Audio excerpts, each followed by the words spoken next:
भारत में जब आप किसी को नाम बताते हैं तो अगला सवाल अक्सर होता है सरनेम क्या है।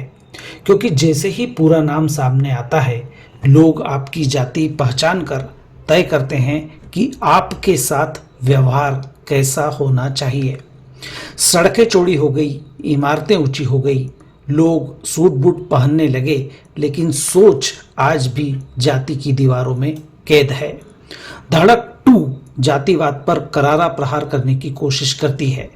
फिल्म का नायक नीलेश अपनी क्लास में पूरा नाम बताने से डरता है क्योंकि अहिरवार बोलते ही लोगों की सोच बदल जाती है।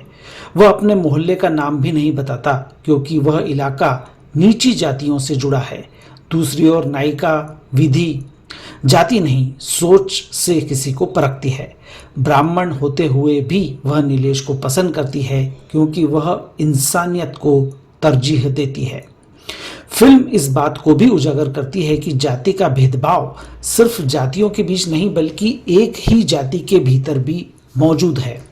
जैसे एक ब्राह्मण परिवार मांसाहार करता है, दूसरा उसे तिरस्कार की नज़र से देखता है।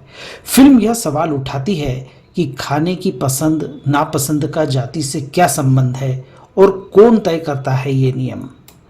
नीलेश और विधि लॉ के छात्र हैं और इसी पृष्ठभूमि में प्रेम कहानी बुनी गई है। आरक्षण, सामाजिक भेदभाव और जातिगत हिंसा जैसे विषयों को संवेदनशील तरीके से उठाया गया है। नायक कहता है 70 साल से आरक्षण दिया जा रहा है लेकिन भेदभाव तो सदियों तक किया गया है। फिल्म की कहानी तमिल फिल्म परियेरुम पेरुमल पर आधारित है। यह जातिवाद, वर्ग भेद, लैंगिक असमानता और पहचान की राजनीति जैसे मुद्दों को छूती है।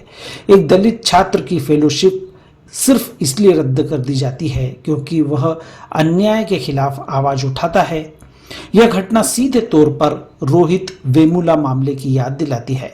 फिल्म में नायिका विधि का परिवार भी उसी मानसिकता से ग्रसित है जहां लड़कियों को जीन्स पहनना या मोबाइल चलाना गलत माना जाता है। नीलेश के पिता को औरत बनकर नाचने के लिए उपहास का पात्र बनाया जाता है। ये सारे दृश्य कहानी में अच्छे से पिरोए गए हैं लेकिन बीच बीच में फिल्म अपनी धार खो बैठती है।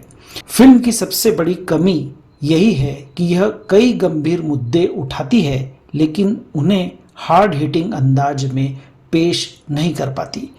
कई ऐसे क्षण आते हैं जब स्क्रीन पर तीखी चोट की जरूरत महसूस होती है लेकिन लेखक और निर्देशक उस तीव्रता को पकड़ नहीं पाते।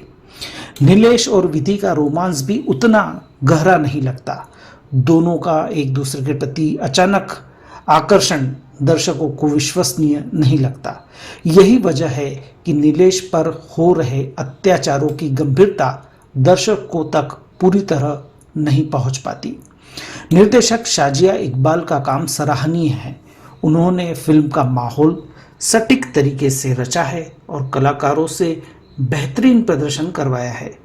सिद्धांत चतुर्वेदी ने अपने करियर का अब तक का सर्वश्रेष्ठ अभिनय किया है। एक दलित युवक की हीन भावना और अंदरूनी दर्द को उन्होंने बखूबी उकेरा है।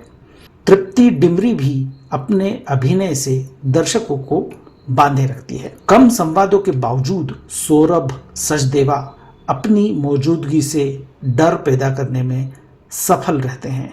विपिन शर्मा और जाकिर हुसैन जैसे कलाकार भी अपने अपने किरदारों में दमदार हैं। तकनीकी रूप से फिल्म मजबूत है, सिनेमेटोग्राफी और एडिटिंग प्रभावशाली है, हालांकि संगीत और गीत पक्ष थोड़ा कमजोर है। कुल मिलाकर धड़क 2 एक साहसी प्रयास है जो उन सामाजिक कुरीतियों को उजागर करती है जो आज भी हमारे समाज को जकड़े हुए हैं। अगर फिल्म अपने संदेश को और तीखेपन से प्रस्तुत कर पाती तो इसका असर और गहरा होता। इस फिल्म को मैं 5 में से 3 स्टार देता हूँ।